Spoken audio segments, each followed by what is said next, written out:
Edge takes advantage and puts AJ to sleep in a crippler crossface. But God, it's the rabid Wolverine. I'll be a son of a bitch. Ow! Ow! Ow! I forgot that Cody Rhodes was an AEW. Yeah, well, because I'm vicious circle Flair. Ow! That's good shit, pal. There will be no safe word. The main event. Hello, I'm your host, Ed Felix. I'm your co-host from Parts Unknown, P. Whitty. And welcome to the Jobbing Jabronis podcast, or as our friends call it, holy shit, these guys should get a job. And what do we do here, Paul? We watch all this WWF, and I said F Panda crap, so you don't have to. That's right. We watch WWE, so you don't have to. But you know what? You actually should have watched WrestleMania Backlash because it was actually really good. It was the hottest WWE premium live event this month. Yep. It had everything. You know, a strong American hero fighting for the rights of every man and ending racism. Yep. A BDSM cult teaching us new rope tricks. Yep. And 6 giant slabs of meat just smashing against each other for 60 minutes. No better way to end a pay-per-view than, premium live event than that. We kick off the show with a really cool video package featuring a multiverse of madness theme. You know, very Doctor Strange inspired.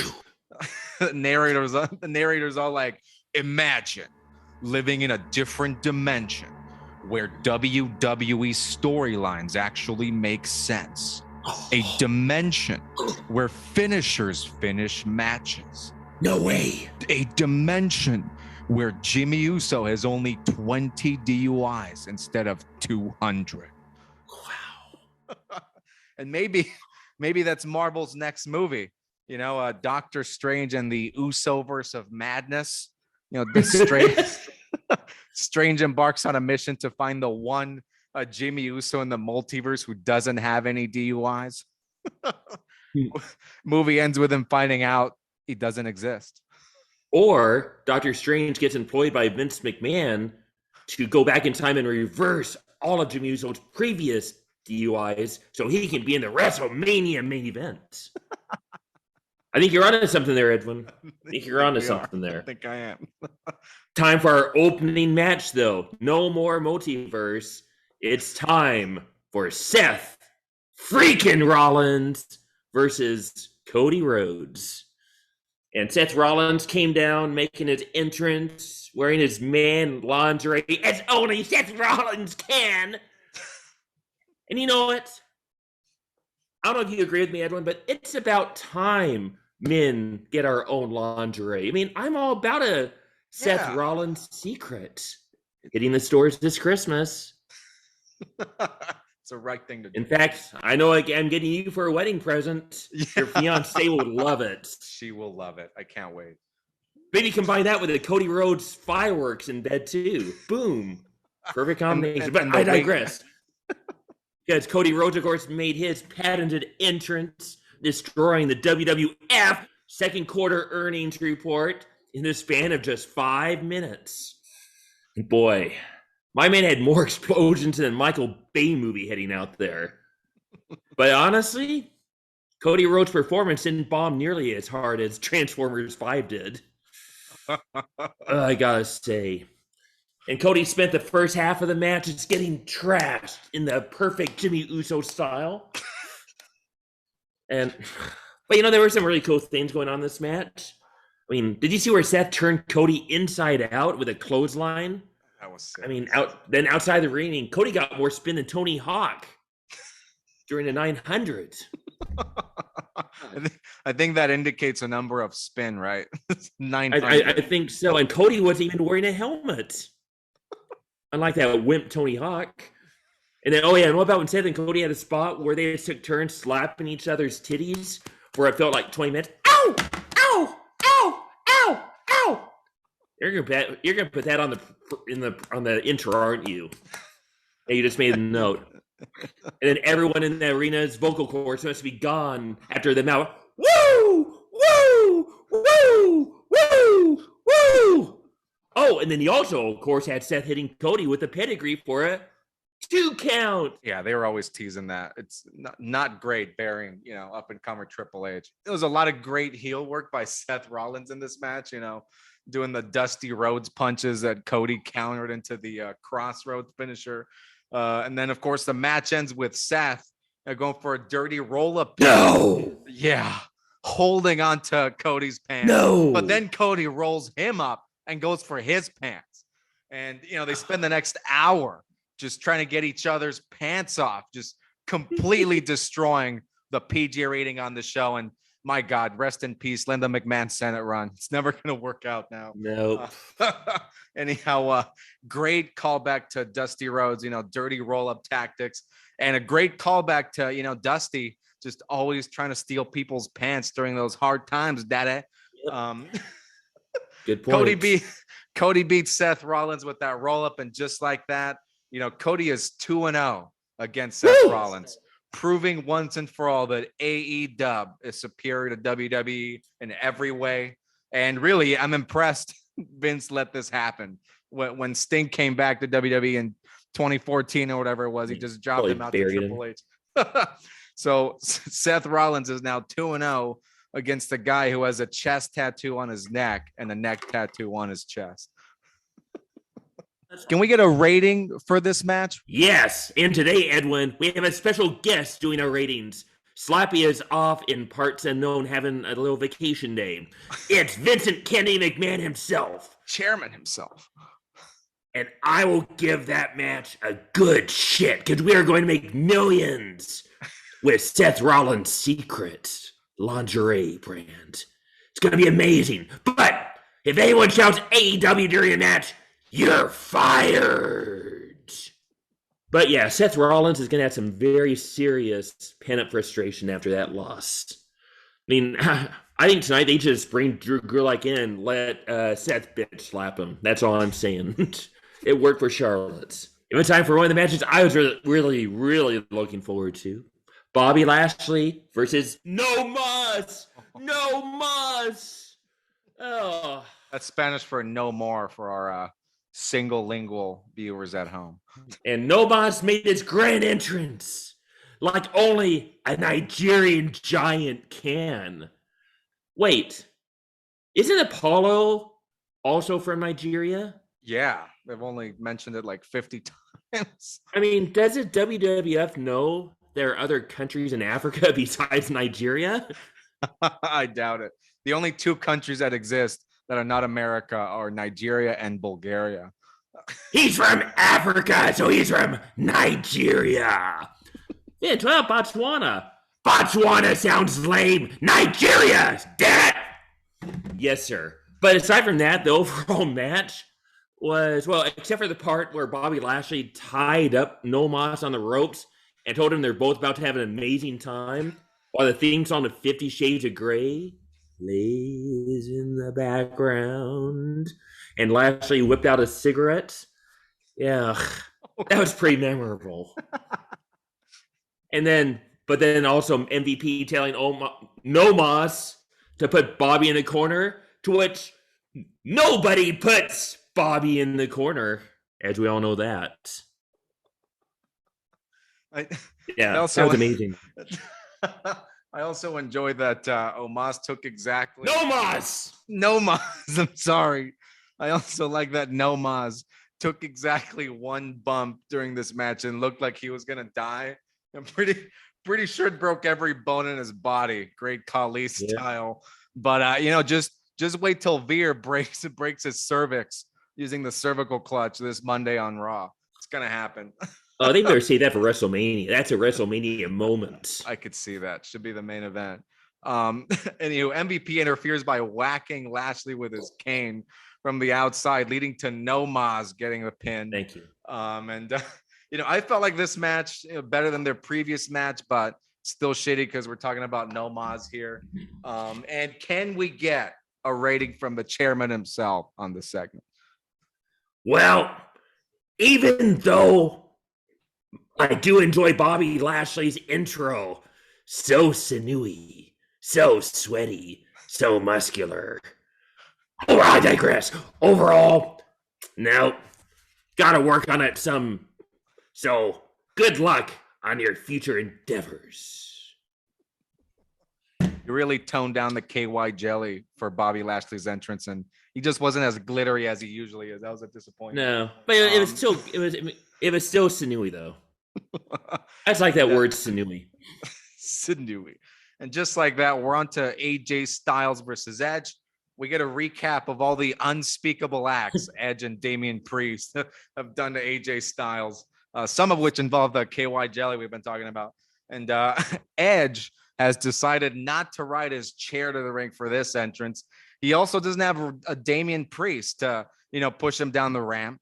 Miraculously, Edge has regained all mobility after being confined to that chair for weeks. What do you think he did to accomplish that, Paul?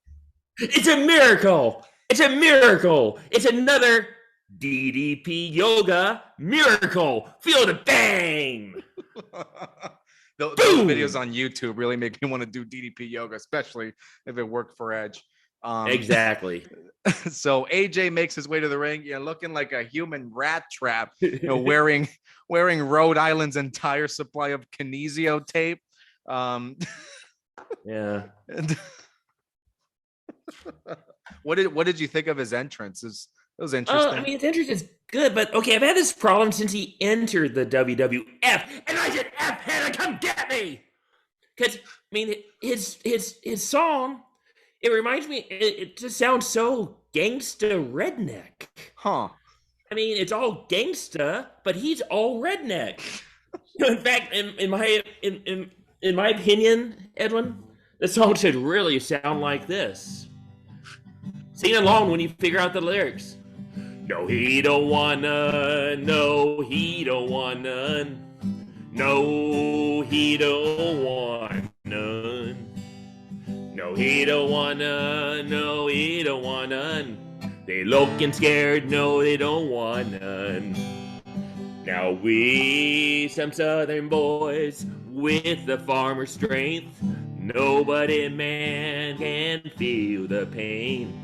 You could be next, you better get respect, 'cause ain't nobody breaking this redneck. Everyone! No, we don't want none. No, they don't want none. No, they don't want none. No, they don't want none. No, they don't want none. No, they're so scared they don't want none. Second verse! Now I'm a mock truck, don't get run over. We some country boys working to get over. Now kings of the south, we never had nothing. Blue collar boys do it with our hands muddled. That doesn't rhyme, but they don't want none. No, they don't want none. No, they don't want none. Last time, they don't want none. No, they don't want none. They looking so scared they don't want none. Something like that. That was amazing grace right there. Oh. I wouldn't be surprised if you get the call from the chairman himself to play AJ out to the ring at Mania 39. Back to the match. But there was some solid psychology going on in that match, with Edge constantly targeting the kinesio tape covered shoulder. That was genius. And of course, about 3 minutes into the match, the tape said, "I quit!" and falls off AJ's shoulder onto the ring floor. Then the ref picks it up. He's probably gonna have some fun with it later. I don't know. But by the way, AJ's out here doing moonsaults to the outside of the ring at 45 years old. I did notice that. He's gonna be 50 soon, and he's out there doing moonsaults. I'm 29, and last week I threw my back out throwing up because I had food poisoning.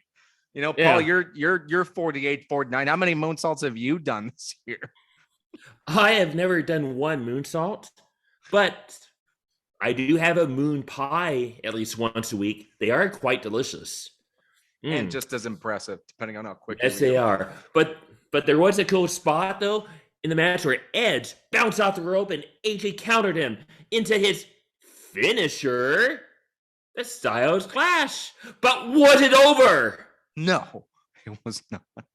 Because can a finisher finish a match today? Of course. Of course not. But overall, a way better match than they had at WrestleMania. Way better pace, psychology, way on point. That's right. And as we know, big or not, I wouldn't call it a stipulation, or yes, a stipulation. It was supposed to be a stipulation. Supposed to be. Damian Priest was barred from ringside. Keyword barred.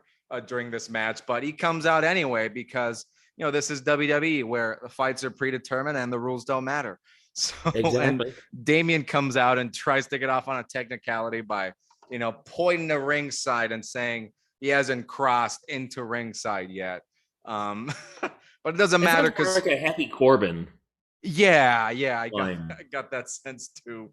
But it doesn't matter because Finn Balor runs out and makes quick work of him. But then we get a hooded assailant pushing AJ off the turnbuckle, and Edge takes advantage and puts AJ to sleep in a crippler crossface. But God, it's the Rabid Wolverine. I'll be a son of a bitch. The hooded man reveals himself to be none other than Rhea Ripley, who is now part of Edge's BDSM stable. OMG. Oh, I know what they're going to do tomorrow. Edge. Oh, man, this would be such a great flashback. Edge will welcome Ripley to the group tomorrow with a live sex celebration featuring her and Damian Priest.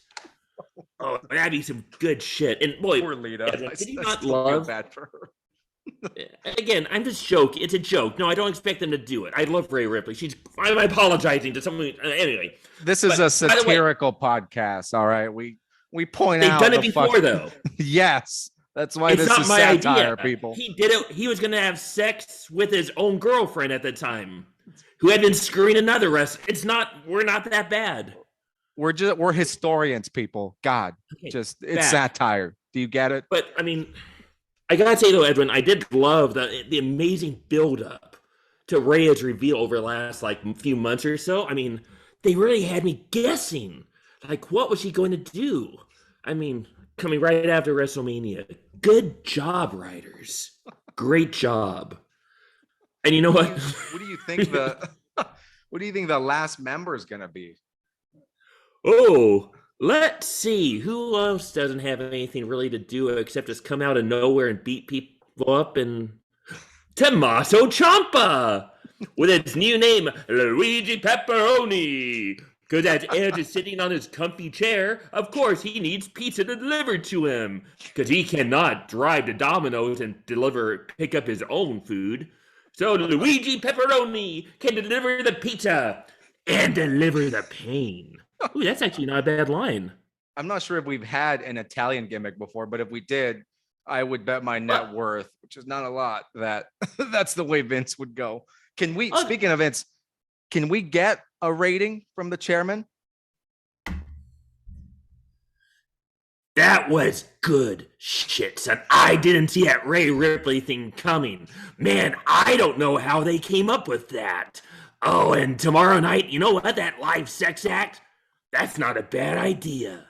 Maybe on the new WWF adult-only section of the website. Sign up now. Shame on you, Vince. And wait, but Edwin, there was an Italian wrestler. How can you forget Santino? Oh, yeah. He was as authentic as they come. You're right. And the snake. Oh my goodness. That's what they do. Edge can give Luigi Pepperoni Santino's sock for his new finisher.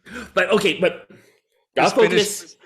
I'm getting too excited now. Gotta focus. Wait. Gotta focus. Luigi Pepperoni's finisher. He's gotta spin some dough up into the air onto his opponent's head, and then he goes for the roll up. That's how it's gotta go down. I'm sorry. Go ahead. We need to focus because we got the co-main event coming on between the champion Charlotte Flair. Woo! Why am I showing you Ronda and the opponent Ronda Rousey? For they did not take away this championship for the SmackDown Women's Championship. And of course, because everyone's so excited, we get a video package replaying their feud, starting in 2005, I think. And we also got this, I don't know why this like cracked me up. Got the most impassioned ring announcer explanation of all time. Man, did the ring announcer get into what an I Quit match is? I really think they got the gist of how the match works after that 30-minute explanation of what will happen is both of these women warriors will come into this ring and give it their all until one of them utters the word. Oh, what is that word? The most dramatic 2 words in the history of humanity. I quit. I think the 30-minute explanation of what an I Quit match is using only 1-word syllables just, really shows how much overlap there is between, the audiences for Dora the Explorer and WWE. I quit. And the video package explained how the match works too. Right before that, Ronda was all like, Charlotte, I quit means there's no referee to stop me when I get all up in your business. There will be no safe word, Charlotte. I quit. Anyway, the match kicks off, and I know Ronda gets shit on a lot, but I'll never not pop for those judo throws. I think they're so smooth. And also, an interesting dichotomy. Ronda might have the worst promos in the entire company, but I'll be damned if her matches aren't consistently great. Her matches I would never quit a match. Her matches just have a different, chaotic feel. Maybe it's her UFC background, but great props to her on that. I think once they figure out the promo stuff, she'll be a 10 out of 10 wrestling talent for sure. But match kicks off and Charlotte immediately nails Ronda with a German suplex, and Ronda lands right on the back of her neck. She took that like a champ. She looked like a young lion out there taking everything on her neck. Really stiff match by these ladies. They went at it, just whacking No quit. Just whacking the shit out of each other. Super stiff looking big boot outside the ring by Ronda. And then Ronda chasing Charlotte up the ramp while holding a kendo stick. Wait, where are you, Ronda? You're whipping the wrong person. Oh, that's right. Well, but it was actually for her own good because she says she doesn't like her kinks being displayed in public. Like, don't do that, don't do that. But then it turned out, what's better than one kendo stick, Edwin? Two kendo sticks. And somehow, Charlotte was able to hide 2 kendo sticks backstage. But then, alas, who got the 2 kendo sticks? Ronda. Then Ronda beat the heck out of her anyway. Okay, there are so many kendo sticks on this entire card. Made me wonder, where do they buy their kendo sticks? But the WWF should just really buy the kendo stick company. I can see it now. Vince McMahon buys the kendo stick company, cuts off AEW supply kendo sticks, and eventually AEW will collapse. Yeah, I think Vince needs to sell this. Yeah, AEW will collapse, and Daniel Bryan and Jon Moxley both come crawling back. Bryan is relegated to shouting, yes, yes, yes, at random moments whenever I wanted to, just like Ron Simmons. And Jon Moxley, John, if you can hear me, you'll be the pooper scooper again. Pooper scooper. They'll be shouting, oh, it'll be amazing. Now that's good shit, pal. By the way, Vince, since we have you here, can we get a rating on this match? Oh, Two women beating each other up like pinatas. That's good shit, pal. That's good shit. And you know what? Ronda, she doesn't need to be able to talk. She does her talking in the ring, son. You hear me? I would love to see the comeback of the pooper scooper gimmick. You see? I know that. That's why I'm where I am. That's why you're where you are. Talking to that idiot behind me. What? Okay. Before we move on, a couple other things I thought were cool about this match, even though we already rated it. I really like when Charlotte threw a camera at Ronda, full 20-pound TV camera. That had to have been a prop camera because there's no way they could afford to smash a real camera after Cody's entrance. Except I've had to sell my mansion today. Thanks, Seth. Thanks, Edwin, for the memories. And then, Charlotte putting Ronda in a camel clutch up on the railing in the nosebleeds. At one point, they're brawling in the crowd, and Charlotte lands on a fan. I wonder if they have you sign a waiver of some kind in case Charlotte lands on you. That was impressive. I mean, I can't wait for Lashley to do that to Omos. Now that would be even cooler. There's an upside down armbar on the ropes.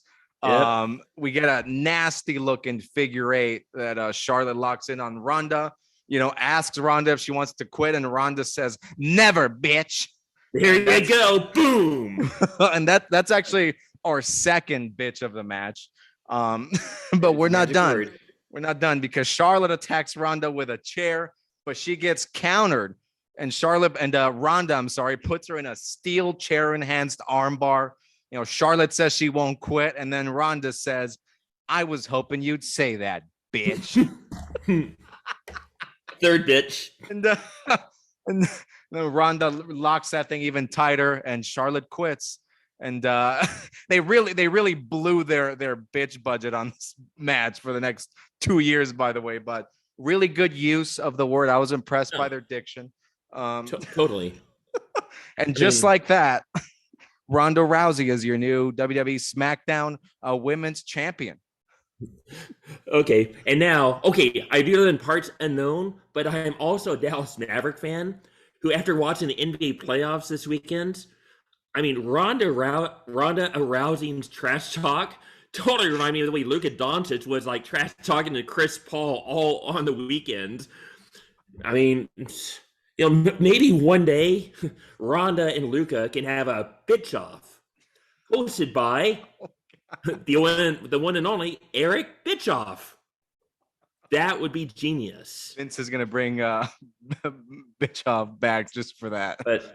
But some bad news, though, Edwin. I don't know if you saw, it was reported on the WWE Network, and I am sure this is actually it is reported at the end of the pay-per-view match too, that Charlotte did break her radius. What? During the match? Yeah, radius. I think it's part of the arm. I don't know, but anyway, must have been horrible. I mean, I broke my whole circumference once, so I can't imagine how bad it is to break a radius. Oh, that's a geometry joke, folks. Deal with it. I wonder who wrote that horrible joke. It was me. I feel really bad for her, though, Edwin, because apparently she's getting married and was going to go on like a long honeymoon. And so now she can't wrestle, and she's going to have a broken arm on her honeymoon. Oh, man. But, it's going to be a great wedding, though.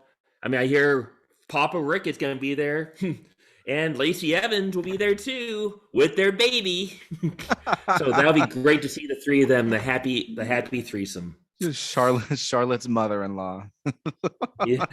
And the rating was good shit, pal. That was awesome. Way to break out radius, Charlotte. And then we move on to a Happy Corbin versus Madcap Moss. And I gotta come clean here. I spent the first 10 minutes of this match in the bathroom. I went to Golden Corral earlier in the day, and I finally had to pay the piper.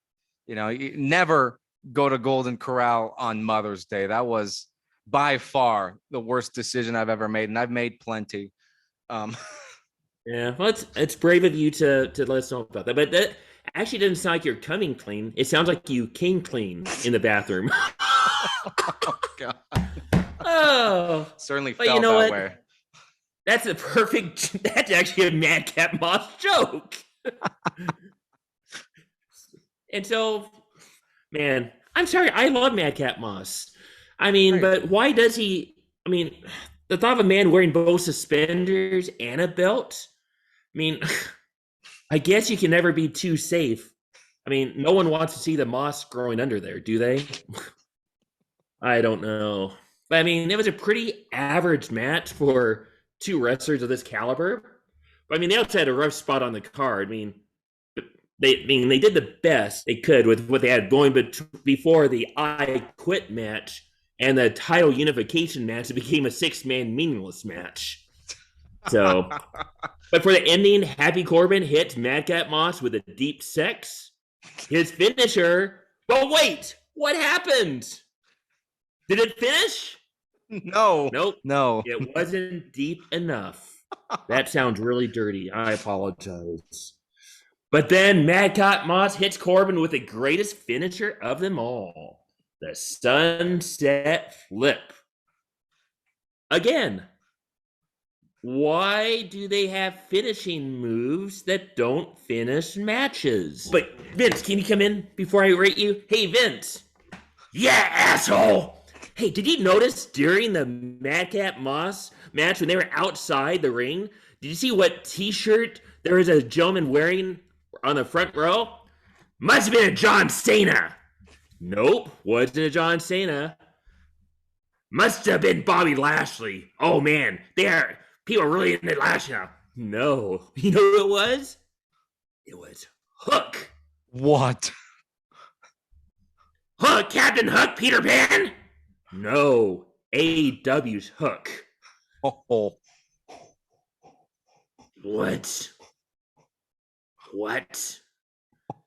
Okay, Kevin Dunn, wherever you are, you're fired. And just because of that, bleep, to AEW trash, this match has been future endeavored. Good luck, Suspender Boy, and Happy Corbin. Not happy no more, son. Goodbye. I can't believe they would allow that. I was amazed too, and it wasn't just like a quick cut. I mean, it was on for quite a while.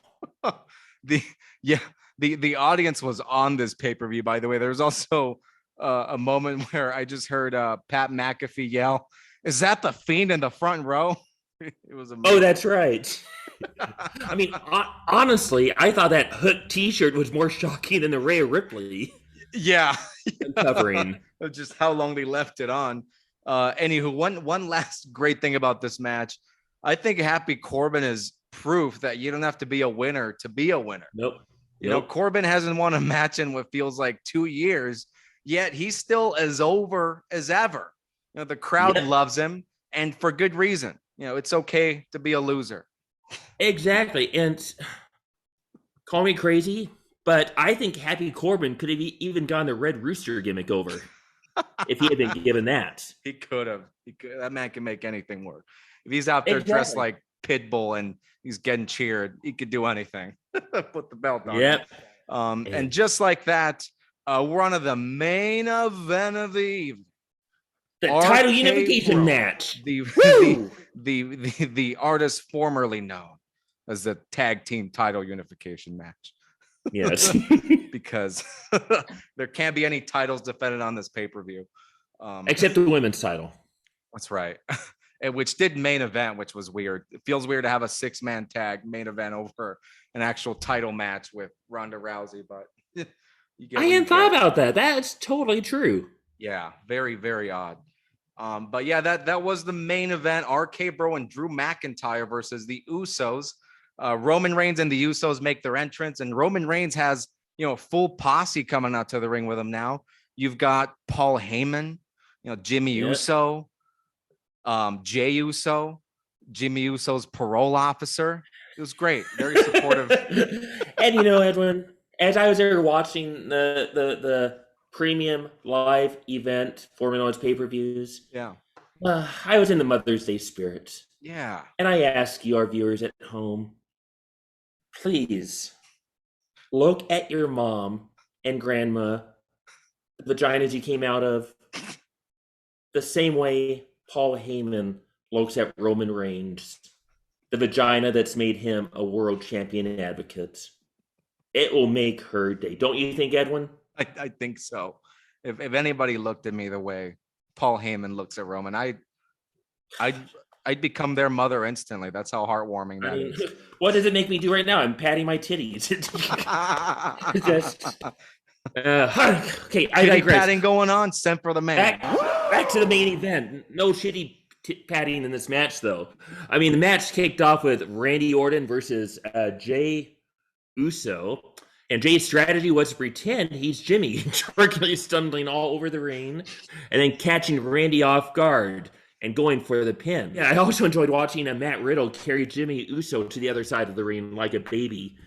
Come here, baby. Come here. Okay, I know you can't pass the sobriety test. Here you go. There you go. And then, of course, we had McIntyre's first foray into the match. He lubed up his claymore and got ready to go, and points at Roman Reigns and demands head from the head of the table.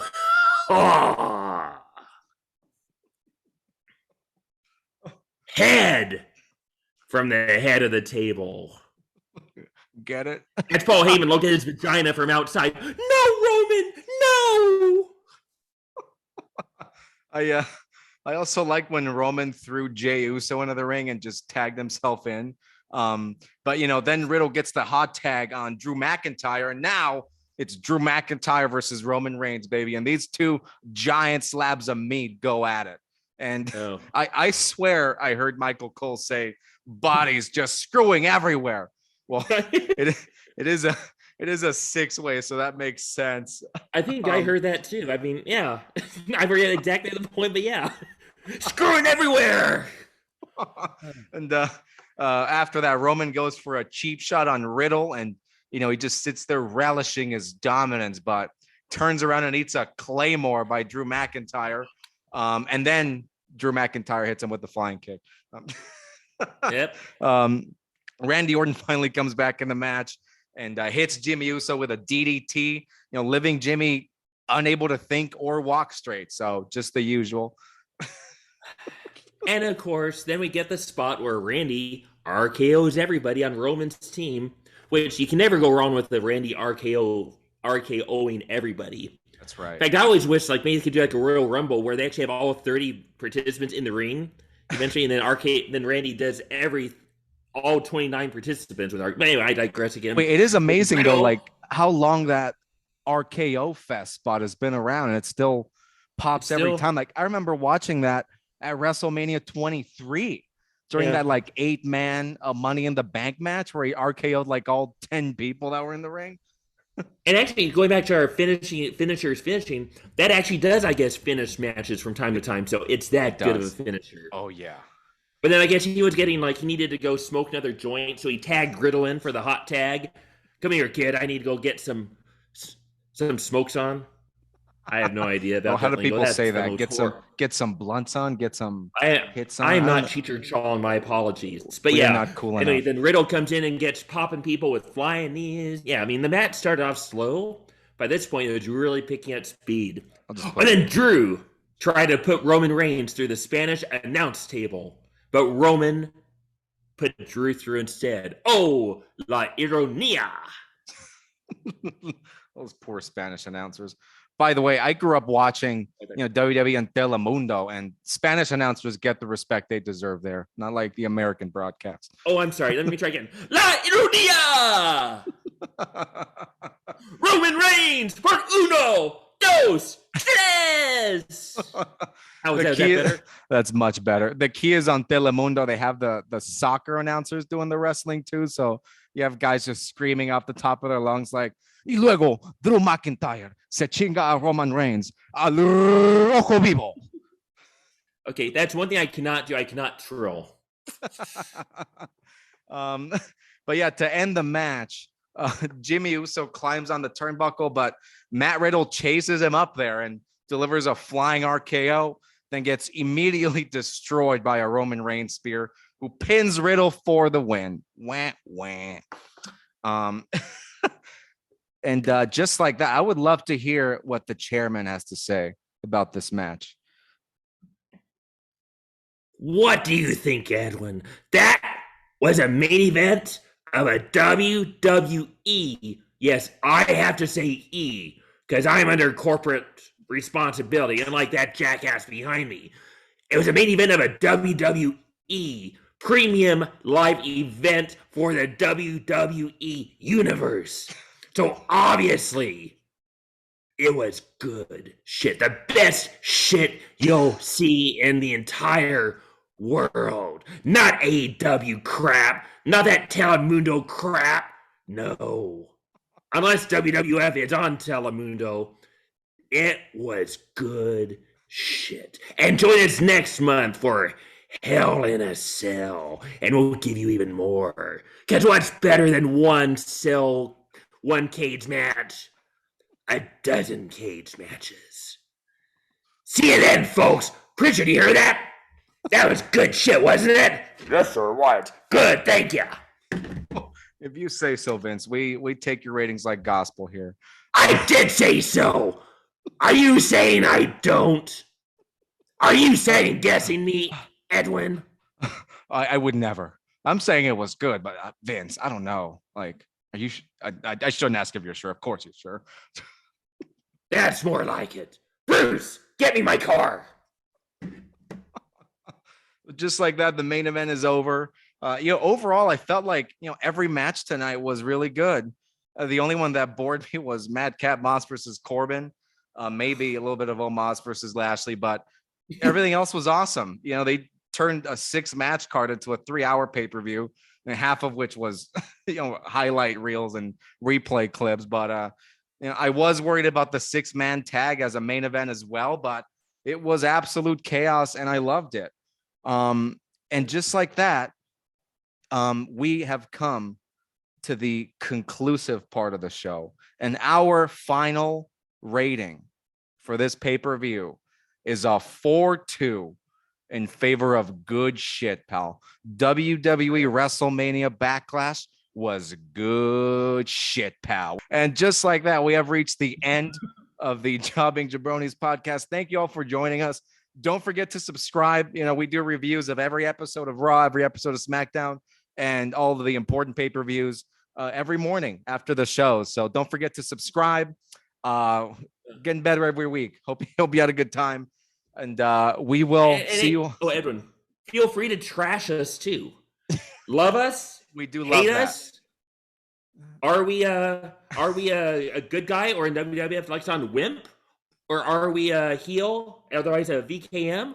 We want to know. We want to know. We enjoy the hate comments, probably more than the good comments. There was a guy last week that told us, we were plagiarizing Jim Cornette because Jim Cornette is the only person in history who thinks the word ash sounds like ass. So, but really, that commenter made a real ash of himself. Yeah, I flipped it around. These people got to be careful where they point that razor sharp wit, man. They can really hurt our feelings. I was really hurt by that. All right, guys. Well, that's the end of our podcast. God. Don't forget to subscribe. This has been the Jobbing Jabronis podcast, and we will see you all soon. That was just a joke. Goodbye. Bye-bye. Bye-bye.